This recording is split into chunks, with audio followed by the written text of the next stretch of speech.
ମୁଁ ସକାଳେ ଉଠିକି ଦେଖିଲି ଦେଖର ମା ସକାଳ ସକାଳ ଗାଈକୁ କ୍ଷୀର କାଟୁଛି ଗାଈଠୁ। ଏଇଠି ଆମର ଗୋଟେ ଏକା ଗାଈ ଆଉ ଗାଈ ଥିଲା ପୁରା ଭର୍ତ୍ତି ଥିଲା ଜାଣିଛନ୍ତି, ପୁରା ସବୁ ମରିଗଲେ।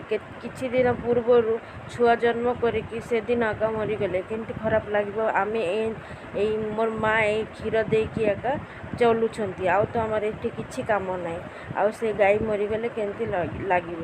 ଆଉ ଏଇଠି ଦେଖନ୍ତୁ ଖଜୁରୀ ଗଛ ଆମର ଘରେ ଏକା କେତେ ଖଜୁରୀ ହେଉଛି। ଆଉ ସକାଳ ହେଲେ ଏଇଟା ଗୁଡ଼ାଏ ପଡ଼ିବ ଝାଡ଼ୁ ଦେଇକି ତାପରେ ଫୋପାଡ଼ିବାର। ସେଇଟା ମୁଁ ଦେଖୁଥିଲି। ମୁଁ ତ ଘରେ ରହୁନାହିଁ, ଖାଇ ବି ପାରୁନାହିଁ। ଆଉ ଏଇଠି ଆମର ଘର, ଆଉ ସେ ଘରଟା ନୂଆ ଘର ମୁଁ ବନଉଛି, ମୁଁ ଆଉ ମୋର ମା। ମୁଁ ବାହାରେ ରହିକି କାମ କରୁଛି, ଆଉ ମୋର ମା ସେ ଗୋଟେ ଗାଈ ନେଇକି ଚଲାଉଛି, ସେଇଟା ଦେଇକି ଘର ବନଉଛି। ଦେଖନ୍ତୁ ଏଇଠି ଖଜୁରୀ ଧୋଇକି ଖାଉଛି, କେତେ ସୁନ୍ଦର।